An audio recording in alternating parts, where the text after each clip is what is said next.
wa maulana Muhammadinil Mustafa wa ala alihi wa sahbihi ahli sidqi wal wafa thumma ala kulli man ittaba'al huda.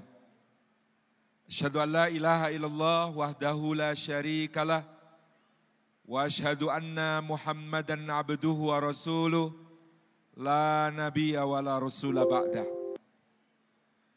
Sadatul afadhil hadratal mukarramin, segenap jajaran komisaris PT Halal Network Internasional yang kita takzimi, yang kita hormati jajaran direksi dan manajemen PT HNI beserta seluruh para pimpinan berbagai departemen dan juga cabang serta perwakilan, dan yang kami hormati dengan seluruh tabik keluarga besar Halal Network Internasional yang bermilad ke-12 dan dalam usia 12 tahun telah memberikan sumbangsih menggerakkan ekonomi umat, membawakan gaya hidup halal, dan menjadi pelopor jejaring perniagaan di tengah-tengah umat yang kita cintai. Takbir. Puji syukur kehadirat Allah, saya bersyukur dan berbahagia menjadi bagian dari acara yang sangat luar biasa ini. Ketika insan-insan muslim yang berdaya dan memberdayakan berkumpul bersama untuk terus berkomitmen di dalam menghadirkan yang halal, yang thayyib, yang berkah bagi umat. Karena sesungguhnya Allah Subhanahu wa taala menjadikan halal sebagai pokok kebaikan. Karena Allah Subhanahu wa taala memanggil dari sejak para rasulnya yang mulia, ya ayyuhar rusul, juga kepada orang-orang yang beriman kepadanya, ya ayyuhalladzina amanu, sampai pada seluruh umat manusia, ya ayyuhan nas, semuanya diajak untuk seruan yang sama, yaitu untuk mengkonsumsi, memakai, memakan yang halal semata-mata. Karena halal bagi para rasul adalah hujjah perjuangan mereka. Karena halal bagi para rasul berarti kesucian hati mereka. Karena halal bagi para rasul adalah kredibilitas mereka di hadapan umat yang didakwahinya. Demikian pula halal bagi orang-orang beriman adalah pelembut hati yang membuat hatinya mudah tersambung beresonansi dengan seruan-seruan keimanan, dengan taujih-taujih Rabbaniyah, yang dengan halalnya itu maka doa-doanya sampai ke hadapan Allah Subhanahu wa taala. Yang dengan halal yang menyusun tubuhnya itu maka doa-doanya terdengar mengguncang di arsy. Sebagaimana kisah yang masyhur ketika suatu hari Nabi SAW bersabda di sebuah perkemahan kepada para sahabatnya, mudah-mudahan ada orang soleh yang akan menjaga kami malam hari ini. Maka majulah Sayyidina Sa'ad bin Abi Waqqas radhiyallahu anhu untuk meronda berjaga untuk Rasulullah sallallahu alaihi wasallam. Ketika Rasulullah beristirahat, Sa'ad bin Abi Waqqas, seorang mukmin yang penuh inisiatif, bergegas untuk menyiapkan bejana yang dia isi air, Karena dia tahu meskipun tugasnya hanya berjaga, tapi nanti di tengah malam baginda Nabi SAW akan bangun untuk qiyamul lail dan memerlukan air wudhu. Maka dia siapkan air wudhu itu untuk Nabi SAW. Dan ketika Nabi SAW bangun, betapa sukacitanya beliau, berbahagianya beliau melihat inisiatif Sa'ad bin Abi Waqqas yang menyiapkan air wudhu. Maka menjelang wudhu itu Nabi SAW bersabda kepada Sa'ad bin Abi Waqqas, "Wahai Sa'ad, mintalah sesuatu, akan aku doakan untukmu kepada Allah Subhanahu wa ta'ala." Kalau kita ditawari oleh Rasulullah Sallallahu Alaihi Wasallam untuk didoakan oleh beliau, didoakan oleh Habibullah kekasih Allah, didoakan oleh orang yang doanya pasti dijabah, didengar, dikabulkan oleh Allah, apa yang akan kita minta? Dalam berbagai taklim ketika saya bertanya, maka jamaah rata-rata menjawab meminta didoakan Rasulullah agar bisa mendampingi beliau di surga Allah Subhanahu wa taala. Karena itu memang adalah salah satu cita-cita tinggi kita untuk bisa bersama kekasih kita Rasulullah Muhammad sallallahu alaihi wasallam yang merindukan kita, yang membuat para sahabat cemburu karena mengungkapkan rindunya beliau kepada kita, orang-orang yang tidak pernah melihat beliau tetapi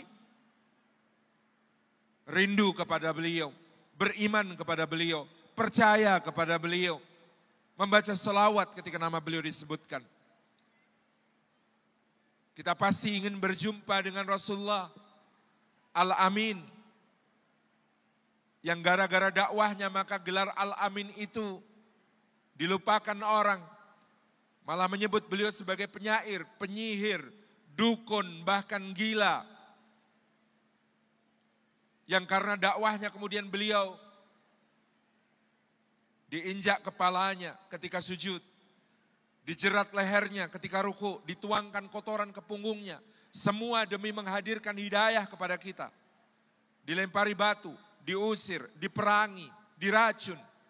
Semua beliau lalui dengan tabah. Maka tentu kalau Rasulullah menawari, mintalah sesuatu akan aku doakan kepadamu. Tentu salah satu yang paling kita minta adalah agar bisa mendampingi beliau sallallahu alaihi wasallam di surga. Tetapi inilah Sa'ad bin Abi Waqqas, salah satu di antara 10 sahabat yang dijamin ke surga.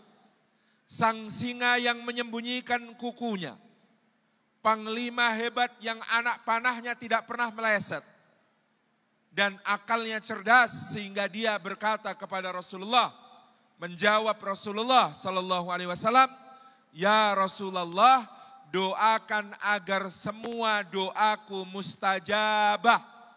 Doakan olehmu agar semua doaku dikabulkan." Artinya kalau satu doa Rasulullah ini dikabulkan, maka semua doa Sa'ad bin Abi Waqqas akan dikabulkan. Betapa permintaan yang sangat cerdas.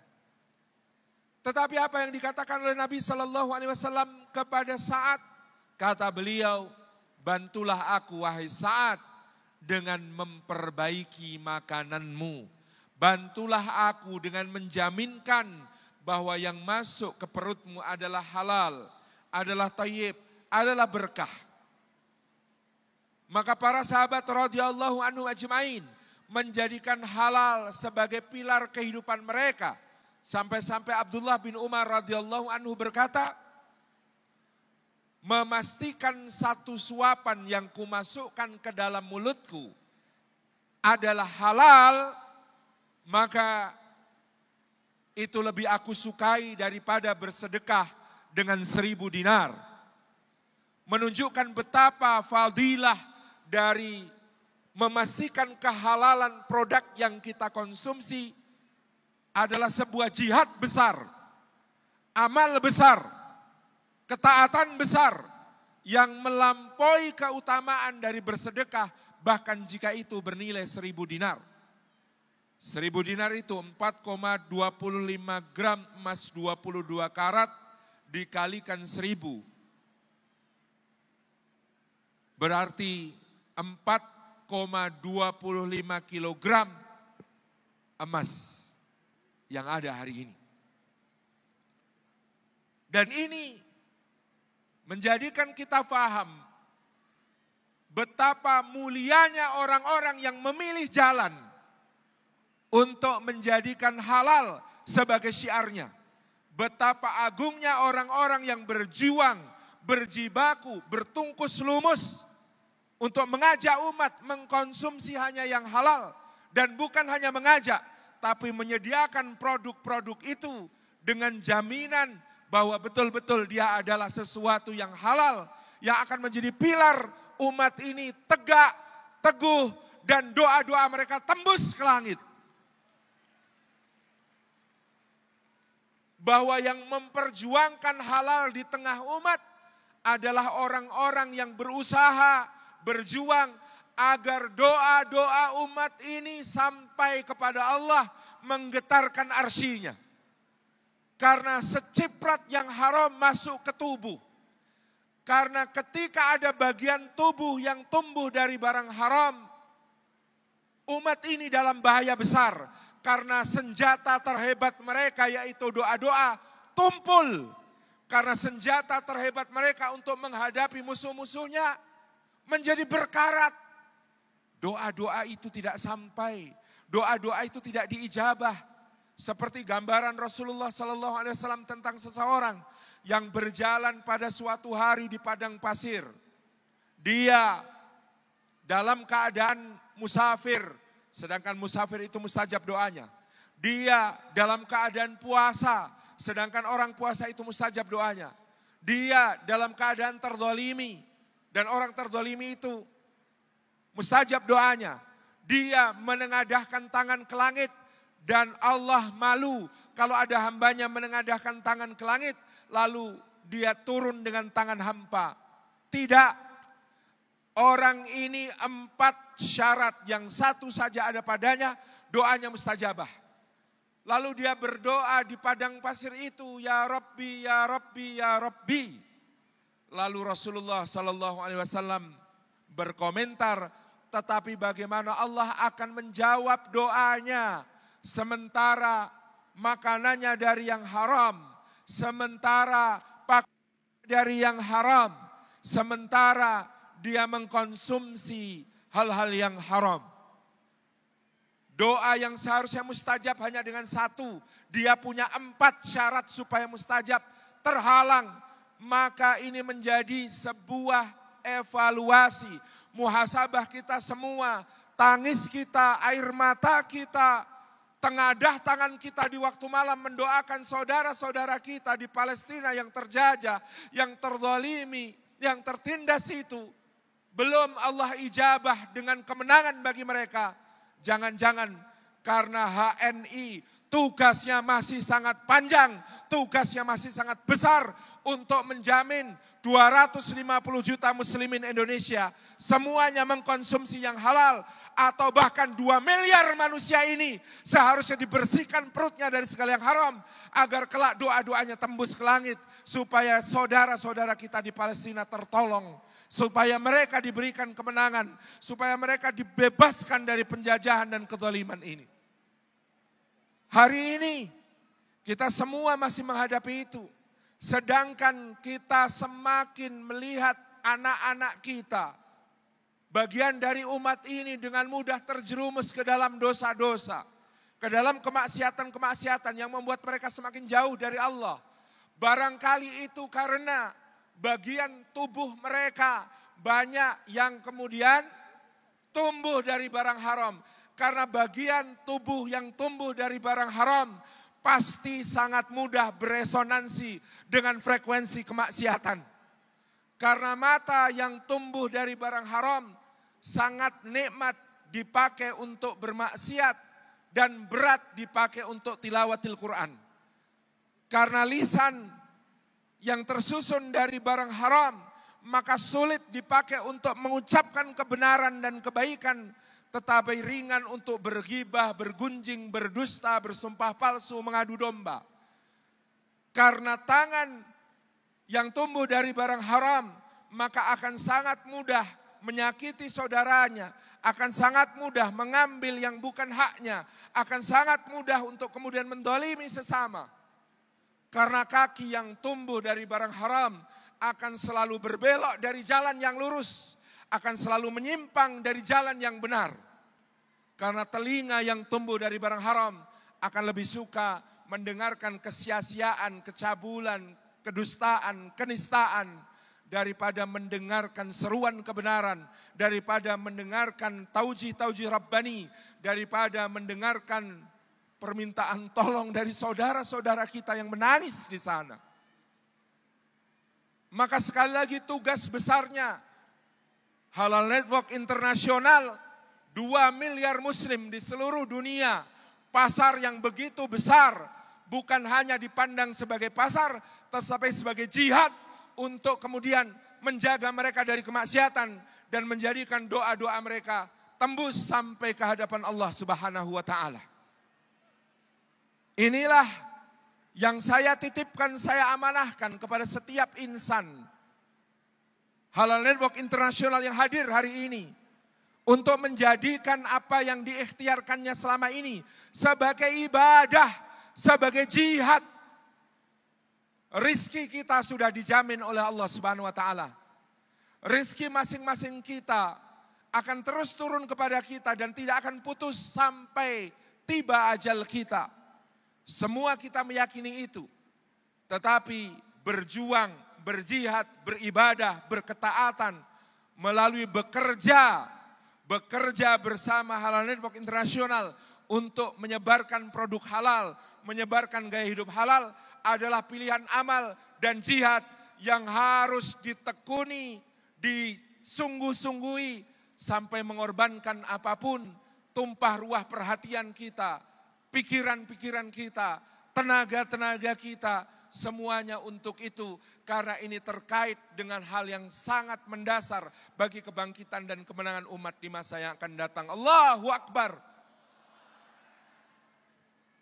Karena itu, marilah kita bersama-sama meniatkan setiap aktivitas kita di dalam HNI sebagai sebuah ibadah dan ketaatan kepada Allah, sebagai sebuah jihad di jalan Allah Subhanahu wa taala. Karena ketika kita menyisipkan suapan-suapan halal itu ke mulut-mulut anak-anak kaum muslimin, kita sedang membersihkan mereka dari yang haram untuk kemudian tubuh mereka bergerak dalam irama ketaatan, untuk kemudian doa-doa mereka mengalun menjadi senjata umat yang tidak akan ada musuh-musuh yang mampu untuk mengalahkannya. Hari ini orang-orang bicara tentang menjual produk, orang-orang bicara tentang menjual apa yang menjadi komoditas, orang-orang bicara tentang menjual dan pasar konsumen ini itu.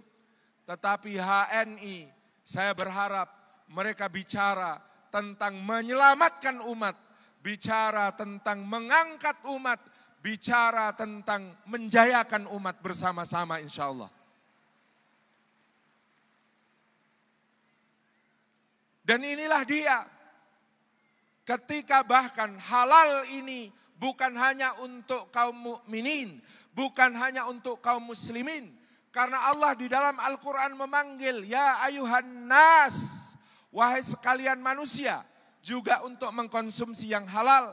Maka halal ketika dia datang, mendatangi orang-orang yang belum beriman kepada Allah, yang belum mengenal Allah, yang belum kemudian mengenal Rasulullah SAW, belum bersyahadat, maka dengan produk-produk HNI yang nyata berkualitas tinggi, yang bersih, yang higienis, yang baik, yang kemudian bermanfaat, bernutrisi tinggi, berkhasiat, menjadi sebab bagi kesembuhan berbagai penyakit itu, ketika itu dikonsumsi, bahkan bukan oleh muslimin saja, tetapi juga oleh mereka-mereka yang belum kenal Allah. Maka kata Imam Ahmad bin Hanbal, sesungguhnya yang halal itu akan melembutkan hati. Dan kalau itu melembutkan hati-hati orang-orang yang belum beriman, hati yang belum beriman tetapi terlembutkan oleh produk-produknya HNI, oleh yang halal dan yang thayyib ini, pasti adalah hati-hati yang ketika nanti seruan dakwah sampai kepada mereka, hati-hati yang seperti itu yang akan berebut untuk menjemput hidayah.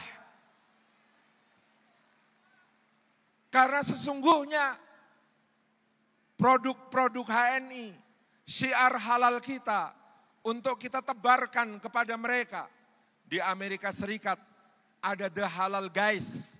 Ketika seorang keturunan dari Mesir melihat teman-temannya sejawatnya para supir taksi kesulitan untuk mendapatkan makanan halal di kota New York, maka dia kemudian membuat sejenis hidangan dengan irisan daging, nasi, sayuran salad, saus yang lezat, dijajakan di pinggir jalan di Fifth Avenue, New York. Kemudian makanan ini dengan cepat menyebar dari dimakan oleh para supir taksi yang muslim dengan brand The Halal Guys. Tiba-tiba yang antri beli 95% bukan muslim. Maka sesungguhnya dia telah berandil melembutkan hati-hati, dan karena itu kita tahu dia pasti punya bagian pahala dari berbondong-bondongnya setiap pekan di masjid-masjid di New York. Hari ini orang-orang bersyahadat untuk mengesahkan Allah Subhanahu wa taala. Maka demikian pula yang kita harapkan dari HNI, bahwa dia menjual produk, membuat produk, menghadirkan produk bukan hanya untuk muslimin, tetapi untuk seluruh umat manusia dengan kualitas tingginya, dengan jaminan halalnya, dengan higienisnya, dengan khasiatnya, dengan nutrisi-nutrisinya, dengan manfaat-manfaatnya. Ketika itu sampai kepada mereka, bayangkan Rasulullah SAW bersabda kepada seorang reseller HNI, engkau bagimu khairul laka minad dunya wa ma fiha, lebih baik bagimu yang kamu lakukan ini daripada dunia seisinya, karena dengan mengkonsumsi produkmu hati orang kafir ini menjadi lembut, karena hatinya lembut dia menerima hidayah dari Allah Subhanahu wa taala. Karena itu ini bukan cuma menyelamatkan Islam dan kaum muslimin melalui doa-doa yang nantinya akan tembus langit didengar Allah. Bukan hanya menyelamatkan Islam dan kaum muslimin dengan kehalalan dalam tubuh yang akan menjaga anak-anak kita dan kita dari kemaksiatan. Tetapi bahkan HNI insya Allah mudah-mudahan mendapatkan pahala jariah bahkan dari sebuah ikhtiar untuk menembus sekat-sekat dakwah ke dalam hati-hati orang yang belum mengenal Allah dan Rasulnya. Dan inilah sekali lagi yang saya titipkan, karena kita hari ini masih terus menitikkan air mata atas saudara-saudara kita yang ada di Palestina, atas saudara-saudara kita di Gaza. Lebih dari 45.000 telah menjadi syuhada. Belum lagi kemudian di negeri lain seperti Lebanon dan lain sebagainya yang kemudian korban terus berjatuhan. Dan kita sebagai umat menjadi begitu lemah. Kita sebagai umat seakan tidak bisa berbuat apa-apa. Sekedar mengirimkan doa, berdonasi. Tentu ini menjadi ikhtiar yang mampu kita lakukan.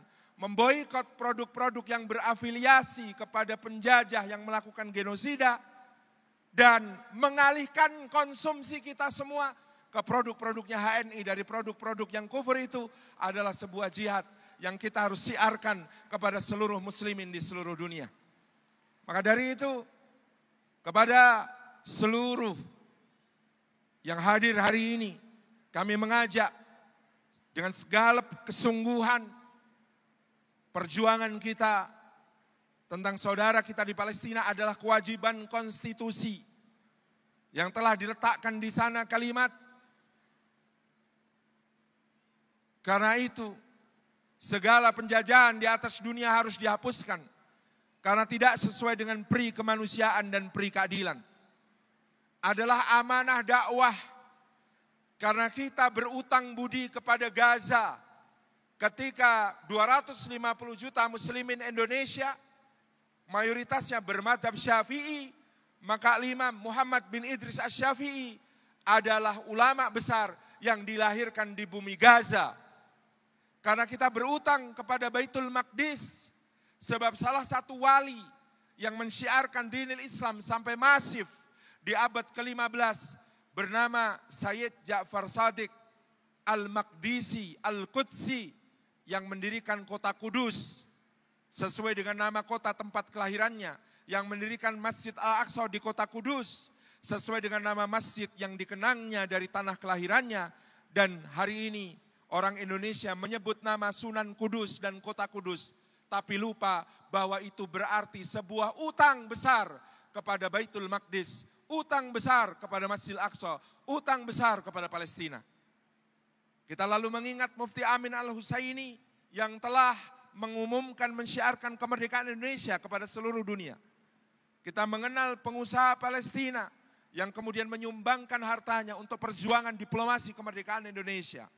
Dan kita tahu proklamator kita Bung Karno menolak keras keikutsertaan negara penjajah Zionis dalam konferensi Asia Afrika.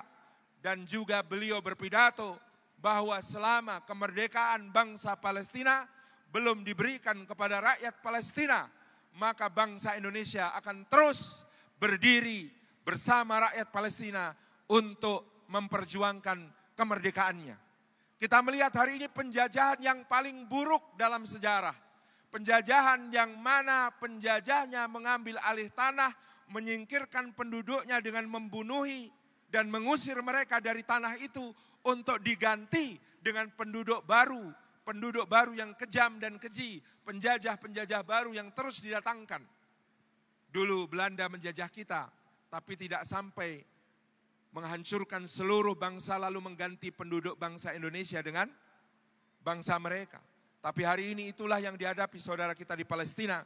Mudah-mudahan hari ini seluruh pegiat Halal Network Internasional, seluruh pejuang Halal Network Internasional bersama-sama dengan kami, insya Allah kita tetap akan menjadikan hati kita bersama Palestina dan menjadikan sebagian harta kita untuk menjadi saksi di hadapan Allah.